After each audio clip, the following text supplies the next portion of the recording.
What's up, metalheads? It's Death Metal Dave in your face here on MetalMessiahRadio.com.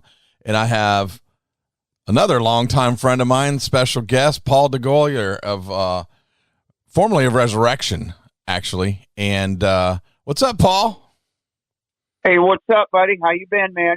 Good, man. Fuck yeah, man. Me and Paul, for everybody that doesn't know, we go way back to like 89 or something is when I met Paul. Do you recall when we met? It's funny because I was thinking about it the other day. I remember the first day we met. It was at my old job in Drew Park, and you delivered something. I don't know if it was ink or some type of product. Oh, yeah. Tube light. I remember we met in the warehouse for a couple long hairs, and we just started a conversation about music and metal. And I think that's when you actually started inviting me to different shows. And I think that's when you invited me to that Morbid Angel party. And it just went on from there. Hell yeah. Morbid Angel party was actually David Vincent's birthday party in 89. Yeah. And then we started talking about the Bucks, and it just blew up from there. Yeah, man. And then later on, we reconnected, and you helped me through a tough time, actually, when I was splitting up, not to get too personal, but splitting up in a relationship. And I was down and out, and you helped me out. You're a great brother. And then you brought Daryl into my life, and you guys are brothers forever for life, man. You set me straight. You're like, man, come on. You got to straighten your shit up and get going, man. Fuck this shit. You're a happy guy, not a sad guy. And it worked. Man. And it worked. And then we fucking started going to Bucks games, and man, that was we had a blast, man. Those early days, you cannot replace that with anything. They were just, every one of those games, the tailgate parties were actually, to die for. The four amigos, me, you, Daryl, and oh my God, what was the other? The hell is his name? Bruce. They call me Bruce. They call me Bruce. Yeah. Oh my God. And then we also did a lot of karaokeing. Oh, we lived at Good Time Charlie's. Hell Good yeah. Time karaoke bar. On Waters. Yeah. Fuck yeah. The good times. I'm not going to get into all those good times, but yeah. Yeah, we could write a book about that. Yeah. Man, I think I could have a library on books I could write on shit. Yeah. Oh, okay, man. Fuck yeah. So let's get into history of Paul. And so Paul, we know you were the vocalist for Resurrection, but before Resurrection, how did you were in a different type of band, if you will. A rock band, right? Yeah, it was. I would say it was more of a metal band. Sabotage. Okay. It was called Morning Glory, and we did power metal, I guess. I was a screamer. How did you get there though to Morning Glory? How did you start into vocals? What made you? Man, I have no idea. To the best of my recollection, no, I think I met the bass player at some party, or I think I met him at the Brass Mug, and we just started talking. And you know me, I like to have vocal outbursts. Oh yeah, for sure. I got vocal Tourette syndrome, but since I was a kid. That's true. So I just burst out and started screaming, and this guy heard me screaming, and he's like, "Holy shit, man! Can you come? Are you singing with anybody?" I said, "Nah, And he talked me to coming out and trying out for him. And dude, I didn't have a PA. I didn't have no experience. But you were one of those guys. No PA. I was no, but I could scream. Right. That's all I had. I brought a set of lungs, man, and they provided the rest. And did you do a bunch of shows with them, Morning Glory? we were in the process of rehearsing, and they had a show set up. I think it was, remember the Stallion? Yes, It was the Wild Stallion. It was across the street from the Brass Mug, or somewhere around there. Kind of behind the Sunset Club. Yeah, by that. Yeah. So we were going to do a show there, and we were rehearsing songs when I fell into Resurrection's lap, which was then called Roadkill.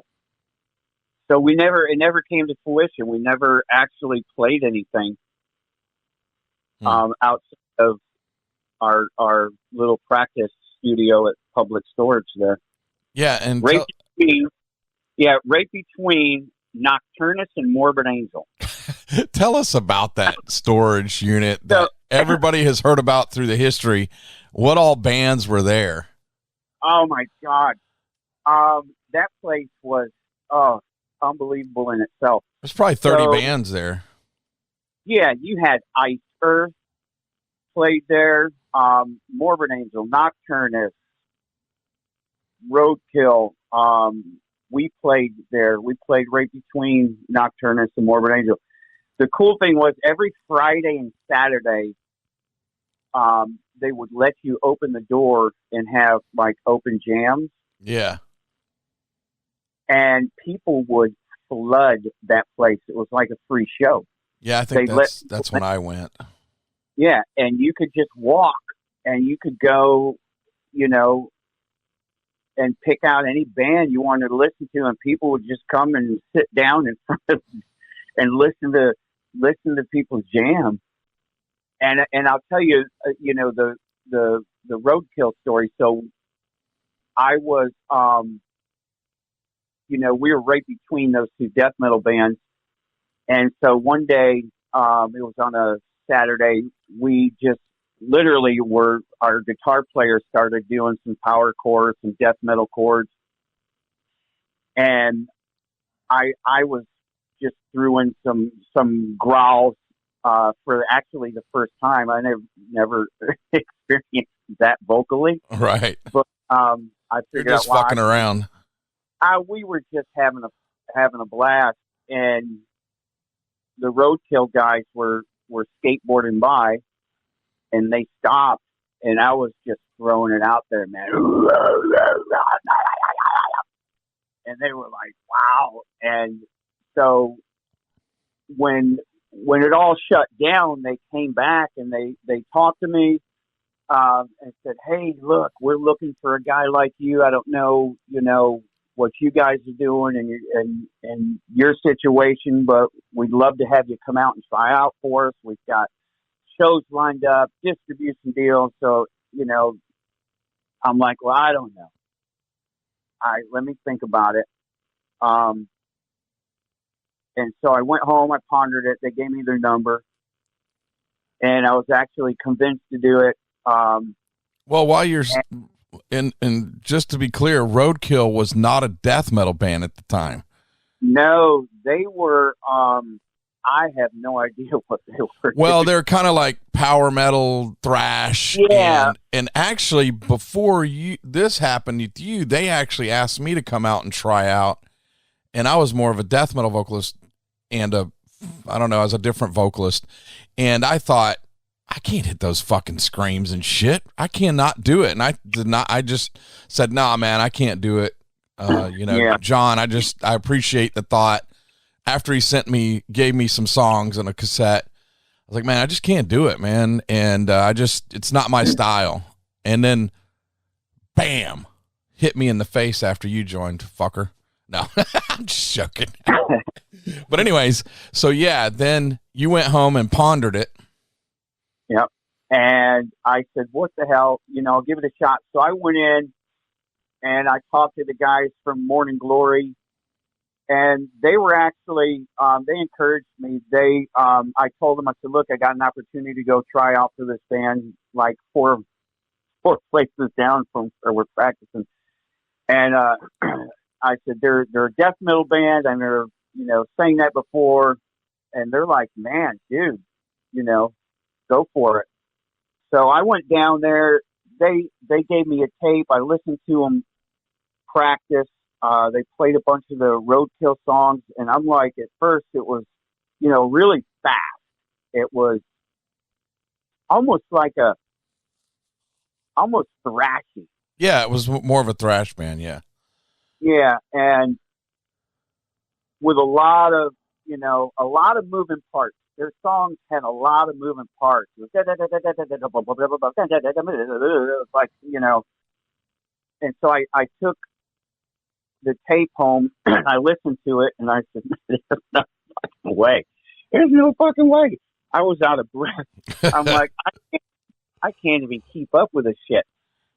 So I took one of the songs, I broke it apart. I said, I made some suggestions.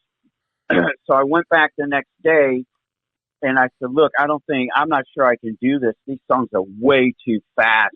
You want me to be like a guttural vocalist, and this is anti-death metal. I said, can we take and slow the shit down a little bit? And they're like, yeah, sure.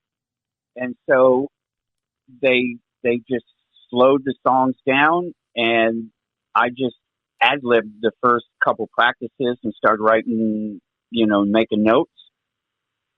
And we started dissecting the Roadkill songs to where I felt comfortable vocally singing them, and they made sense. Did you started writing lyrics?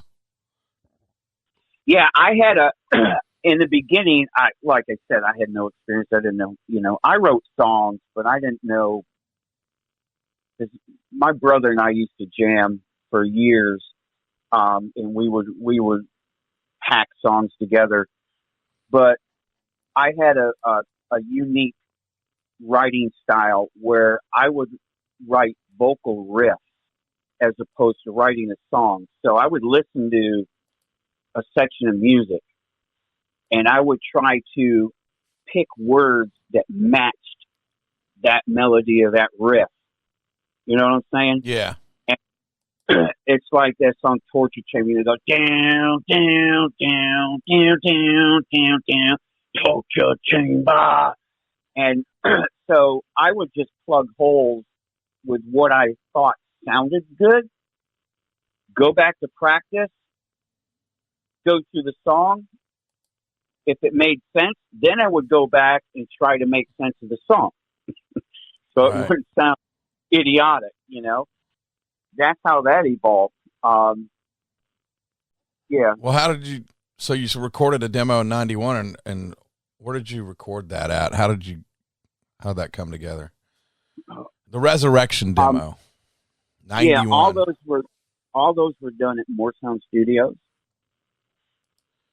And who was was that with, who recorded it? I think, Scott Burns was involved in all of our recordings. Oh, okay. Yeah. I can't remember that far back. I know a lot of the work was done by or helped by one of his studio assistants. Right. Gotcha. He was a busy guy at that time too. He was. So we just booked time, went in, and it was all blurred to me. I was like, I was just in awe that all this was happening to me. Yeah. I used to have that demo that John gave me, or you gave me one, I don't know, and I cannot find that damn thing. I'm still looking through boxes, but damn it. Yeah. But it was so fast. Everything came together so quickly. So here's, for example, when I joined the band, we put together some songs. We got them down to where were comfortable playing them. And then all of a sudden, boom, they booked a show in Miami. And we were down there playing, God, I can't remember the name of the band that headlined the show, you know, they were some pretty heavy hitting bands back in the day, and there were a lot of people there. Hell and yeah. I'm like, oh wow, you know, and it was my first show. You know, the place was absolutely packed. And I'm like, oh my God. I'm used to playing, you know, in a garage with like 11, 12 people. I'm not in Morning Glory anymore, fellas. Yeah.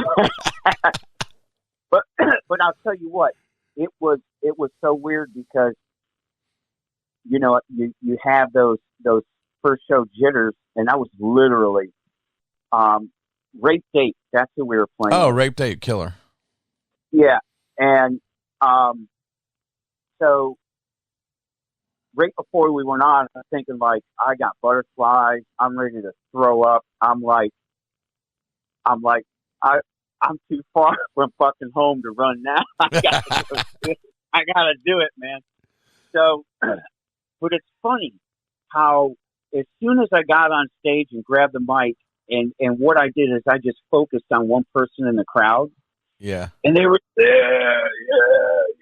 And I'm like, all right, motherfucker.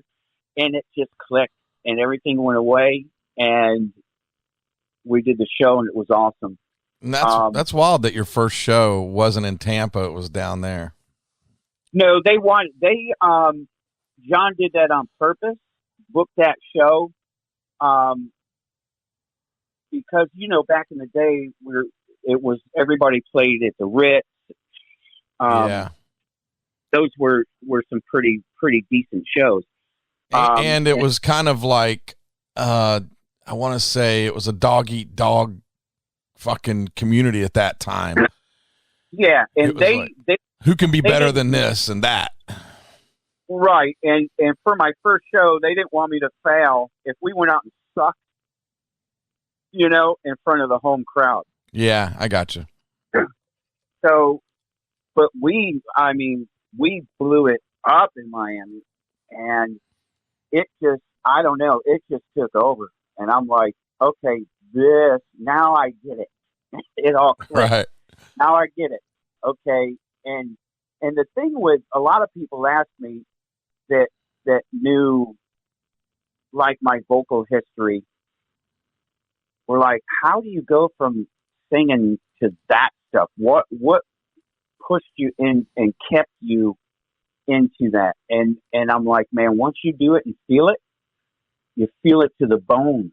Yeah. I mean, takes over. It overcomes you, man. And it's just euphoric. It's just powerful when you're out there and the crowd's going nuts and you're, you know, it's like possession. Yeah, it's unexplainable. Hell yeah. So, and how long before you played a Tampa show? That following weekend. So we came back and we were playing every weekend. We would go and we would start off, we'd play the Ritz. Then we would play down in West Palm, Miami, Lauderdale. We played a lot over there. And they just had a lot of clubs, and a lot of cool bands. And so we spent a lot of time on that coast. Yeah. At the same time, Tampa had its scene. Miami, Fort Lauderdale had its scene too. Yeah. And we were playing a lot here, but we would play, you know, like one night here, we play the Ritz. And then we'd shoot down there and play a couple nights and then come back. We did like little mini tours. You know, we did 4 or 5 shows and we'd come back. Those were the good old days, weren't they? Every show was packed out, sold out. And man, it was crazy. Like, yeah, tell us about the Nuclear Blast signing. So it's funny how we actually got signed. We were, you remember the SMC? Yeah. Southeastern Music Conference. Yeah. So we actually got signed from that. So, we put our package, our portfolio together, pictures and whatever, demos. We went out, played the SMC. They were out there, and it wasn't Nuclear Blast. I can't remember. It was, they had an American distribution piece of that company that ran all the U.S. bands. Yeah. And I can't remember the name of it, but so they were out there, and they had a person that was going and checking out all the shows. And it's funny because it was down in Ybor City. They had all the stages set up, and they had country music over here and whatever over there, and the metal music over here. And we were actually playing the same time Marilyn Manson was playing on the same show stage we were. Yeah, and that was at the Ritz. Yeah, and I think they got signed. They actually got signed from that. Yeah, they too. did. And I actually played on the S stage earlier in the day, actually, in the haze. Yeah. So we played, and it's funny because the guy came up to me. Now, not all the bands that played were death metal bands. So yeah, my band definitely wasn't. Yeah. There was a guy in a suit that came up. We were just standing there, and this guy came up to us, and he's in a suit, and he goes, "Hey, how do you do that?" And I'm like, "What? How do you make those noises up there?" And he goes, "Does that hurt?" And he's talking to me. I said, "No, it's easy. He said, "Can you do that all the time?" And we started talking. He asked us for information. We gave him our package and stuff. Bam, we get a phone call. We had a couple offers. I'm not sure who, but John Astle, he was the businessman of the band. He handled all that. But we had 3 or 4 offers from other labels and decided on Nuclear Blast. And I don't know if we decided on them because of other bands they currently had signed, or because they were an independent label at the time. Right. And maybe we felt that they would put a little more interest into us. I don't know. I can't remember, and I didn't care. Like I said, it was too early in the game for me. I was just on the roller coaster ride, and it was happening. But it's funny because as quickly as it happened, it stopped. Yeah. You're riding it, and you're thinking, man, because when that album came out, it hit the charts in Europe. Embalmed Existence in 1993. Yeah. We were on the charts in several countries in Europe. I'm like running around, you're calling all your friends, you're showing everybody like me. And it's funny because I was in the mall up here by my house, and they had a record store, and they had put this huge cardboard kiosk. It was sitting outside of the record store, and it had the album and the tapes and the CDs and everything. It was this big display. Killer. And I'm like, holy shit. That's when it was like, wow, that's just like so cool. And I thought I made it, you think you're a rock star now. And then what I think happened to us, honestly, is when it became more of a business than a band.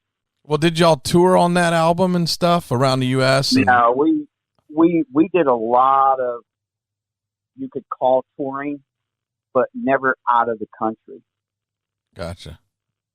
So we did a lot of shows. We were constantly doing, shows everywhere we could. But you toured in the U.S.? You toured in the U.S. though? They were self-sustained tours that we would do on our own. Now, a lot of them were set up by the label where, we would go do a show and there would be all, a lot of Nuclear Blast bands. Yeah, I gotcha.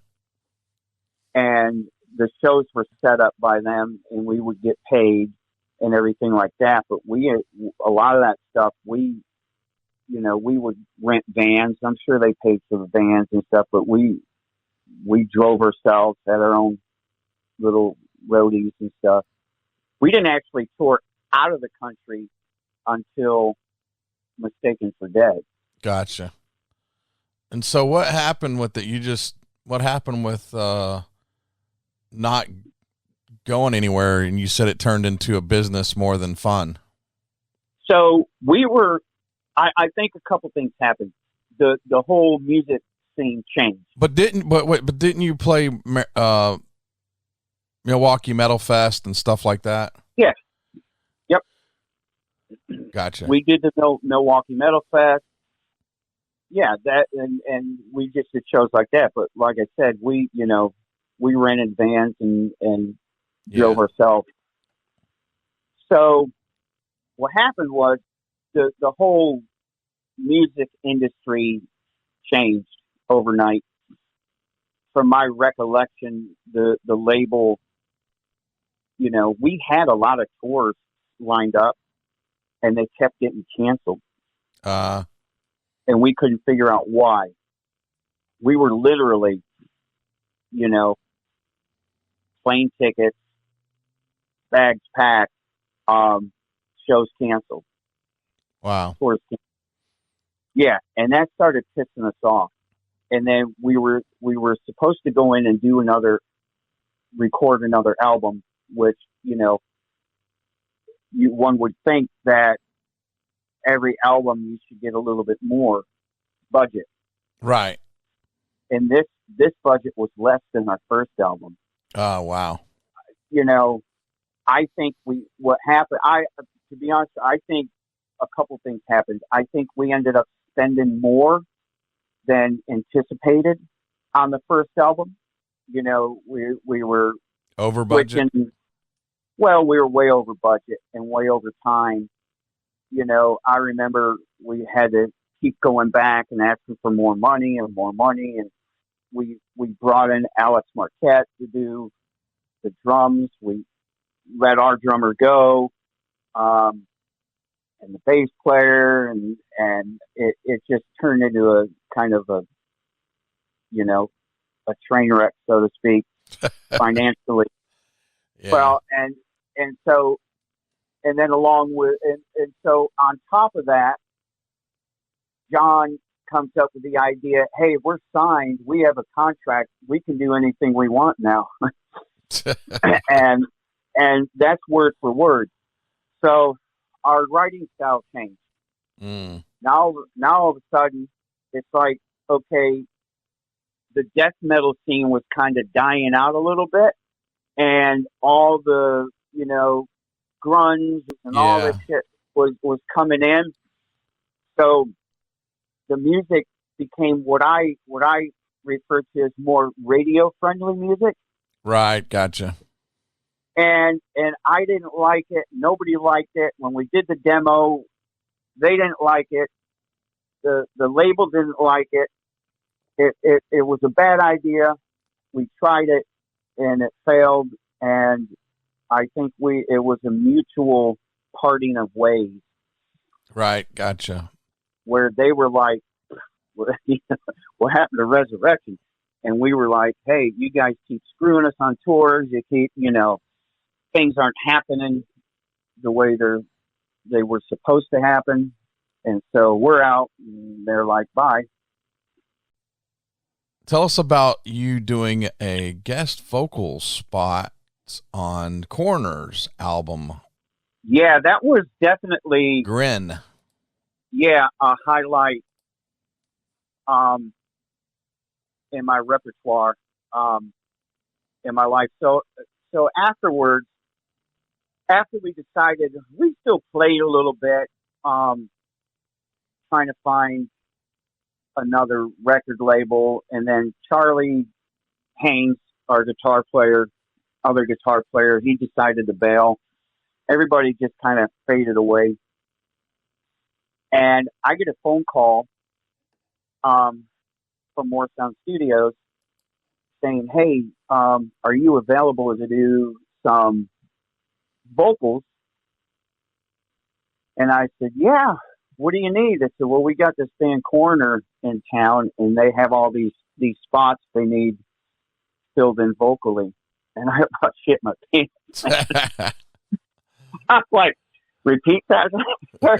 Corner? Oh, shit. Which was one of my favorite bands. Right. You know, I said, hell yes, sir. And I was down there like, I said, when do you need me? They said, whenever you come in. I was there within the hour. Nice. And so the two guys were there. The vocalist apparently was having some issues where he couldn't finish the album. So there were places where they needed to fill in. Right. Ron. Yeah. And so they, it was funny because when they set it up, they gave me the lyric sheets and we played the songs and said, we need you to fill in here. We need you to do this and do this and do this. And as soon as I did my first vocals, I saw their reaction. They're like, wow, they had to turn me down. They had to turn me down. They said, damn. So that was a highlight of my, the metal industry, but it was fun. So I spent the afternoon there, and it was cool because they let me change certain things. You know, they're really technical. Yeah. And some of the riffs are really where some of the vocals are kind of off. They're, you know, not off. They're off riff. They're just. Yeah. You know what I'm saying? It's not dan, dan, dan, it's dan, and Yeah. It's weird. And that was a little hard for me. And I'm like, so they said, just do however you want to do it.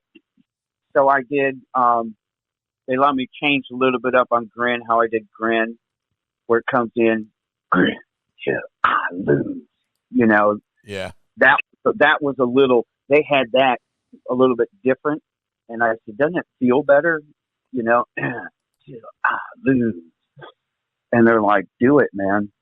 But then after that, went back to the job, and that was that until the whole Mistaken for Dead came around. Yeah. How did that come about? I got a phone call from John Astle, and he said, hey, look, we got an opportunity. I got a couple labels that may be interested in signing us. They were, I guess, somebody had reached out to him and asked if the band was still playing, and so he called me and said, let's put something together. You into it? Let's, you know, as a project. And I'm like, man, I got nothing going on now. I'm more than into it. And you know what's funny? Before we even got a place to practice, you know, this was going from the 90s to 2005. The technology jump was just unreal. Right. Yeah. We wrote half that album from home. I never left my patio. He would send me MP3s, and he would record riffs and send me a riff, and I would record a vocal and send him a vocal, and we would go back and forth and back and forth and back and forth. And then when we felt we had enough material, or enough to go actually rent a place, we did so, and we started putting things together live and practicing. Some of the stuff was material that we had and never recorded. Right. Gotcha. So we had bits and pieces. We had enough to start something where we weren't coming in from scratch. How'd you get the lineup? Well, we started. His brother did the drums for us. Rest in peace. Yeah, that's tough, man. Have both of them pass like that in a year apart. From each other. I don't know if it was just connections John had, or I don't think he put ads out or anything like that. I think it was just, people he knew that could come fill in. And so we did that, and we practiced. We went and we did a demo, I think, at Red Room Records. Yes, Red Room. It was an Ebor. Yeah. And you know what's funny is the recording of that album. I love that album. I honestly, I appreciate that album more than anything, just about anything I've done. Only from my side, I think it's smarter. I put more time into the lyrics, into the vocals. I tried to, make something that you could listen to and understand a little bit more. Yeah. And the lyrics kind of make sense, where you're not just hearing a bunch of words that go, what the hell is he talking about? Right. But it was tough vocally in the beginning. We had James Murphy. We started recording out there. Oh, we recorded okay. for the place. Gus Rios did the drums in Miami. So everybody kind of recorded in their own space. So you didn't jam together? You didn't practice all together? Yeah, we did. But when it came to the recording, so Gus would drive up here? Yeah, he would stay. And the other band members were Scott Patrick and Jerry. And Jerry lived here. Scott lived here. So John had gathered those guys, and you just went along with it. That's cool. Just went along with it. So we practiced at Jerry's house. Oh, gotcha. Yeah. And we actually recorded that album at Jerry's house. Wow. Yeah. I see the staff on this is crazy. Jarrett Pritchard, man, that dude's a beast. He's recording out of a studio in Orlando. Jim Morris was involved mastering. Mark Lewis, who's a guy that was in Orlando, but now he's up in Nashville, Tennessee. Yeah. Some resumes with those dudes, man. And of course, James Murphy. Yeah. And, who's the guy that the master that did the Black Dahlia murder? Yeah, that's Mark Lewis, I believe. Mark Lewis. He did. He was phenomenal. So what he asked me to do is just put a bunch of shit, like record a bunch of, and growls and whatever I could do. And he had like this big goulash of stuff that he could take and put on the tail end of something, or put in the beginning of something, or put in the middle. So he really helped me fill in a lot of that album vocally, which was amazing. But we started with Murphy, great cat, but he's a perfectionist. Yeah, he is. And when it comes to death metal vocals, it's not like singing a song. If you're singing a song, your pronunciation of the words has to articulate and be perfect. Yeah. Well, when you're growling, forget about it. I'm trying to make sounds like, yeah. And he said, no, you got to go e, oo, ah, oh. And it was so frustrating. I was out at his house for just the longest time trying to get through it. Did it work? No. So, I understood where he was coming from. He wanted to make something that was that was, perfect.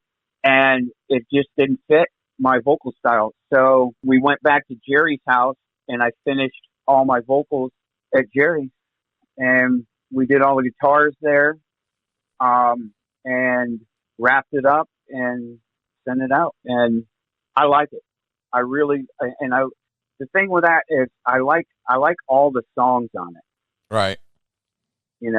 It's an album that I could listen to at any point of that album, any song on that album, and I dig it. So you like this better than Embalmed Existence? I don't necessarily like it better. They're different. They're different in the time that they were recorded, in the time that they were made. You know what I'm saying? Yeah, Back yeah.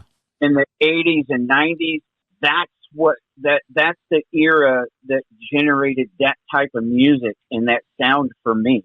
And then I think I evolved into now saying, okay, I want to sound better. I want to sound, heavier. Gotcha. Yeah. I want you to be able to understand what I'm saying, if that's possible.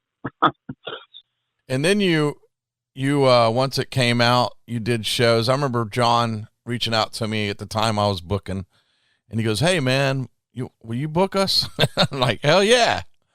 Fuck yeah. The resurrection of resurrection, you goddamn right I will." But and then I guess you did some one-off shows around festivals and such.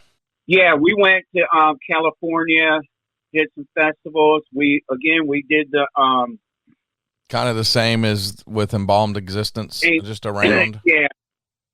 Yeah, we did a bunch of stuff. And then I gotta believe, might be having a flashback. I thought we did Milwaukee Metal Fest again. Probably. We did, outside of Florida, which was good. And then we did the tour, which was a train wreck. Absolute train wreck. I just, in Europe? Yeah, it wasn't. So what had happened is all of a sudden we're rehearsing and we're putting together this band to go tour for this album, and the drummer bailed out. We had to replace him. Jerry couldn't do the tour, and we got this other guy. And then, so we went on the tour without a guitar player. And the bass player was not a bass player. I think he was actually a drummer. I'm not sure. So John's trying to teach him the songs. It was just, and then there were a lot of other things I don't want to go into. I guess back if I was, wore a younger man's clothes and I was 19, 20 years old and didn't give a shit, or they were paying me a lot of money to do it, I wouldn't care. But, when you find yourself sleeping on the floor in the back of some bar. Yeah. A nasty ass bar. I can only imagine. In the middle of bumfuck nowhere in October. Cold. In Europe. Yeah. I'm like this. And then a lot of other shit just started falling apart, Didn't you have a personal issue too? Yeah, my mom had some heart issues and ended up in the hospital. She had a stroke. I was like, it was a no-brainer for me. Yeah, I had to leave.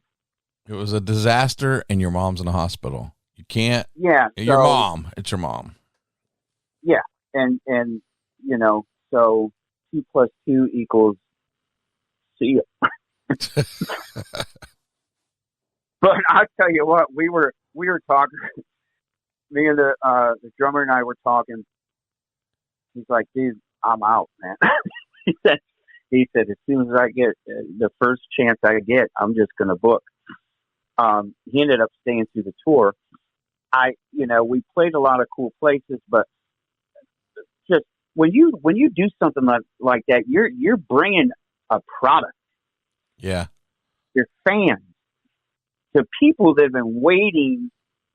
You know, we weren't rich and famous or anything like that, but we had a little fan base over there that people, when they heard Resurrection, you know, coming to Europe, it was like, oh wow, they started breaking out all the old shit, you know, Yeah. and listening to the albums again. And when you go there and you can't play the damn song, Yeah. and you just, I don't know. Sad. I hear you. Really sad. So it was a disaster. Your mom was in the hospital and you said, fuck that, I'm out of here. And you came back. Yeah. And she's better. Cool. And so, and I moved on and life is good, man. It's always good, brother. Keep your cup half full. Yeah, man. And you're always a happy-go-lucky guy. Before I get into personal shit, man, so on Embalmed Existence, tell us about the guy that's doing all the intros. Tell us about his story. Oh, the crazy guy. Yeah, is that what you call him, the crazy guy? Yeah, he is the crazy guy. When I was in the band, when Resurrection, we were out playing. I had to have a job that I could tell my boss, hey, I need 3 days off. Or, hey, I can't come in this weekend. Or, hey, you know, whatever. And so I used to do what I call, I was a phone whore. And I was the guy that would call you up and go, hey, this is Paul Kelly, Florida Highway Patrol chapter. Can I have some money? Oh, yeah. And one of those guys. Click. Yeah. I was phone whoring. But it was easy because, man, I could go in and I don't care if 1 week I'm selling vacuum cleaners, highway patrol, whatever, firefighters, whatever it was. You could go in and get those jobs all day long. So I could go work and then take off and go work and take off. So this guy actually was one of the, was working at I think the FOP, the Fraternal Order of Police. And he used to do these crazy messages on his answering machine. And he would do, like, through Halloween, he would do the whole month of October. So every day you called him, he had a different weird message. And you call up and all it would be like this woman screaming and like shit smashing and him, I'm gonna kill you, bitch. And, you know, and her screaming like, what the fuck? Call the cops. And you would listen. It was just crazy. He would tell me, hey, listen, I got a new message. So I asked him. You worked with him there at the call center? Yeah.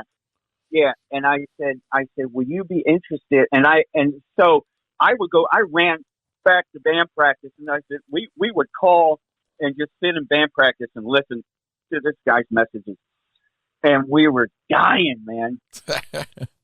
And we were like, I wonder if we can get him on the album. This was when we were kind of the prelude to us actually recording. And we're like, let's get this guy on the album. So I asked him if he would be willing to do it. And he's like, hell yeah. So he and I started writing all this shit and putting all this weird stuff together. And he kind of took it. I remember when this guy was a cackle buddy. When he went into More Sound, they dropped a mic like in the middle of the studio over his head. And he was like one of those goblin guys that lived in the woods. and seriously, and he came and sat Indian style on the floor and recorded that whole thing. Just, he would go off, you know, with all those, where he's like foam frothing at the mouth and shit. And we're watching him like in utter amazement how he would get into character. Damn, did y'all have pictures and video of this? This would be killer. No. But, you know, we did a lot of uncut versions on the new, the re-release. for Embalm. Yes.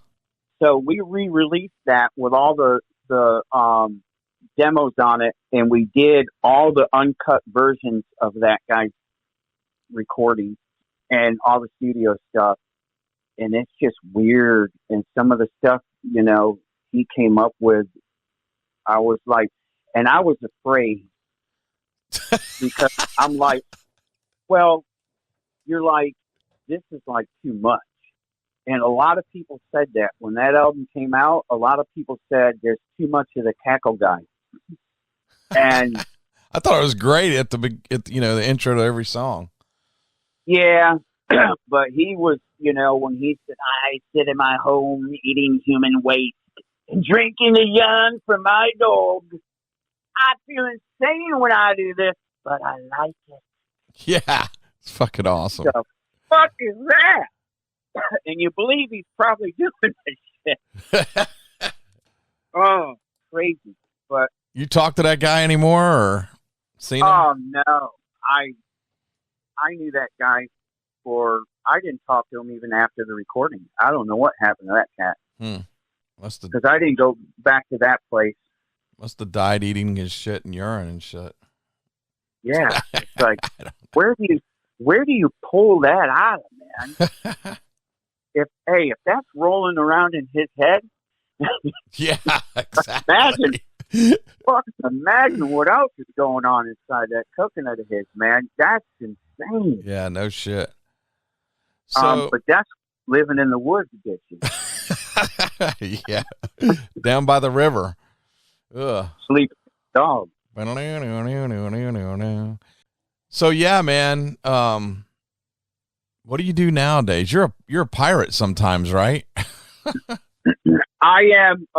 Yes, I am. I'm a KBR crew of Blackbeard's Revenge, Gasparilla pirate.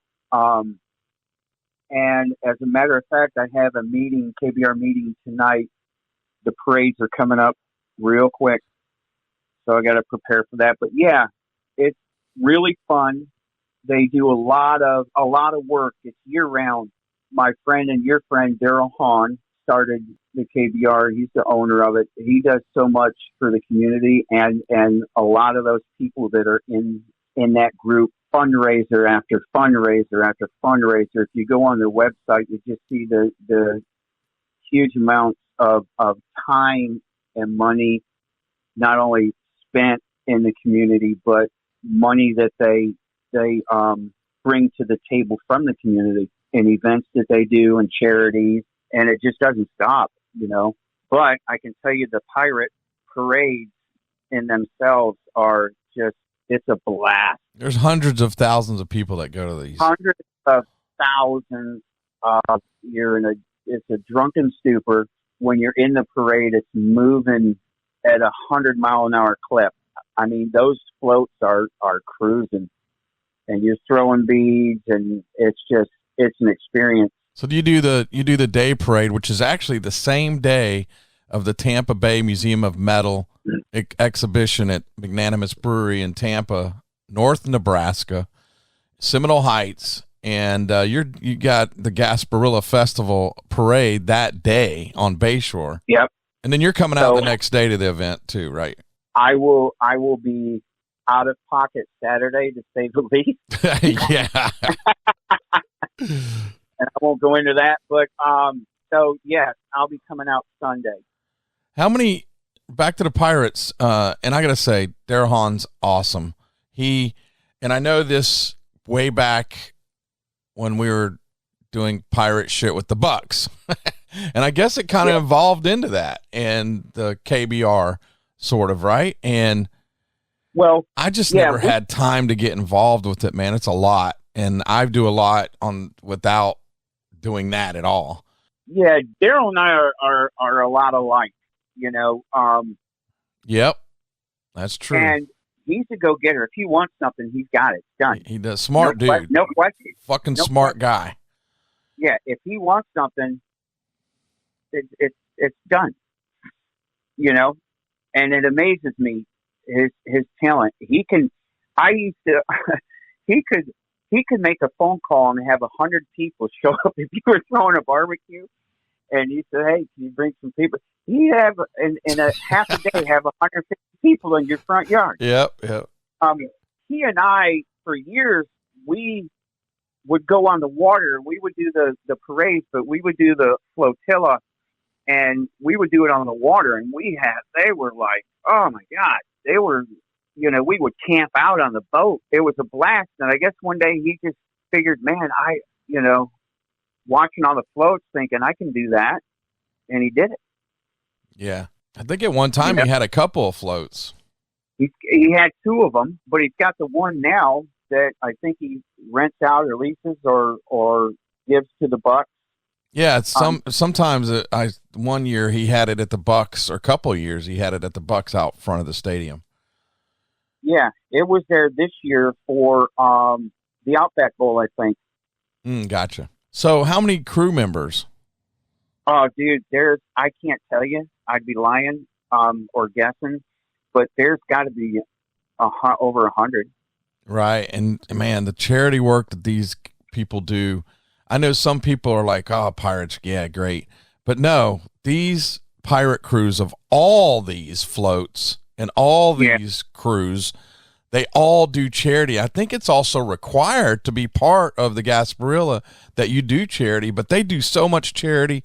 I remember Daryl telling me one time, he's like, man, it is a lot. He said, it's almost every day I'm doing something, because between all the birthdays of all the crew members you want to go attend, and then all the events for Gasparilla, all the charity events, and just there's so many events to do and deal with. So he's a good man. He does a lot. Yeah, it's a full-time job. On top of your full-time job. Yeah. Anyways, hell yeah, man, that's fucking awesome. And Paul, please straighten your name out for everybody. Paul Degolyer. Yes, it's spelled exactly the way it sounds. Degolyer. I don't know why a lot of people put the Y before the L, but it's Degolyer. Yeah, and it's spelled wrong in Metal Encyclopedia also. I think it's spelled wrong on the album.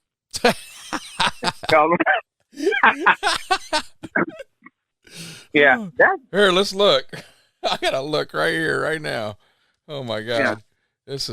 I gotta see it just to make sure. Oh, they spelled it right unless they corrected on the limited edition. Embalmed. Oh no, on the original? Yeah. I think it's spelled wrong.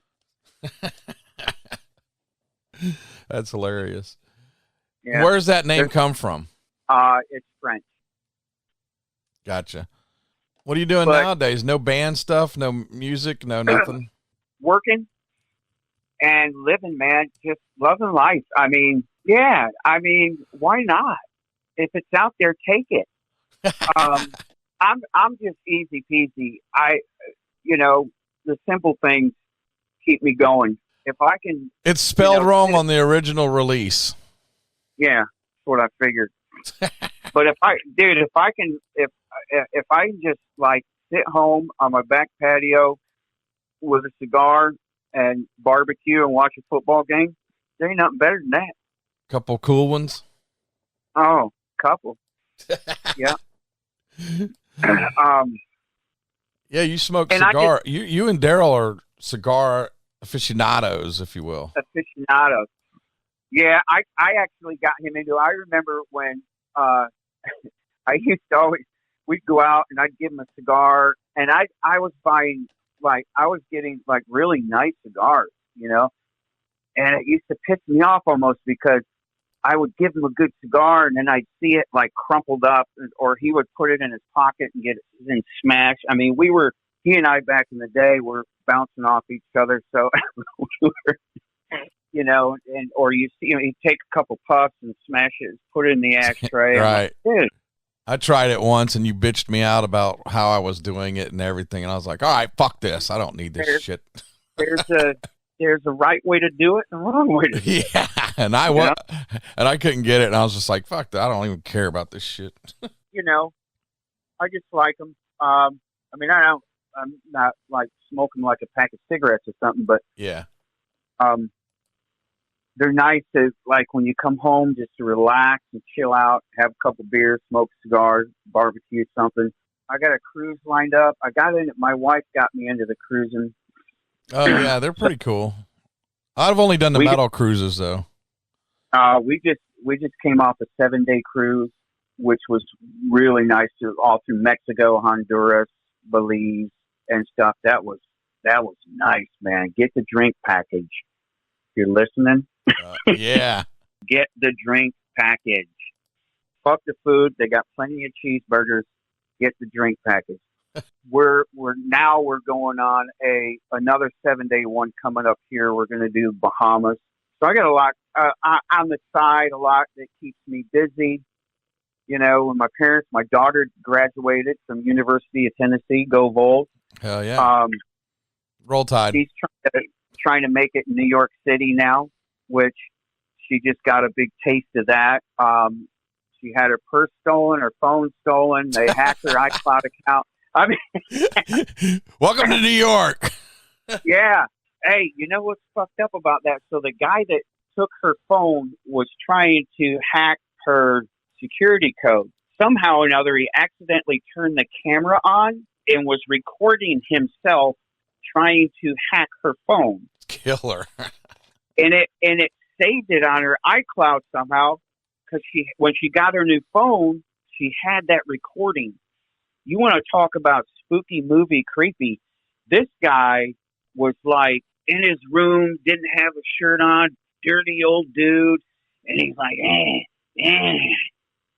trying to hack this code. I'm like, why do you have that? Mark the storyteller. Yeah, no shit. That would freak me out. But, you know, I got that going on, help my parents. She's all working. Good. She's all good and safe now, though. Oh, yeah. She's back in the saddle, man. She's like me. That didn't slow her down for a minute. It's like, no problem, new phone, new whatever. Yeah. Your parents are still kicking. That's killer. Yeah, no shit, dude. Knock on wood. They're in their 90s? 90s. Wow, that's crazy. And my dad still, you know, mows the yard and all that shit. And I'm like, that's how it is. That's how he's still up there. Yeah, no. I know. Hell yeah. Well, Paul, I appreciate the interview, and I look forward to hanging out with you at the exhibit. And it was good to catch up with you a couple of weeks ago at your house, man. Yeah. After this is over, we got to get you and me and Daryl in the same room. Look out. Daryl called, you know, we all get over at Daryl's house, start drinking. Daryl starts calling people we haven't seen in 20 years. Yeah. And so we're all on speakerphone. He's like, hey, what are you doing? Where are you at? And he puts people on point. But, yeah, he calls me and goes, hey, man, I got the dude from the Killer Dwarfs here. I'm like, what? Yeah. What the hell? Where does he come up with these people? He's a trip. He has some characters show up, man. That's because he's a go-getter, man. He's that alpha male. I remember I brought Dirk from Gwar with me to a Bucks game, and we walked in, we got there, and people were coming up. Where's the dude from Gwar? Daryl had spread it like wildfire within just a couple of hours or whatever. Yeah. Fucking funny. Yeah. We were a trip back in the day. Like you said, especially here at the karaoke place. Oh, yeah, man. That was some fun times. Yeah. We'll keep that on the down low. Yeah. Oh.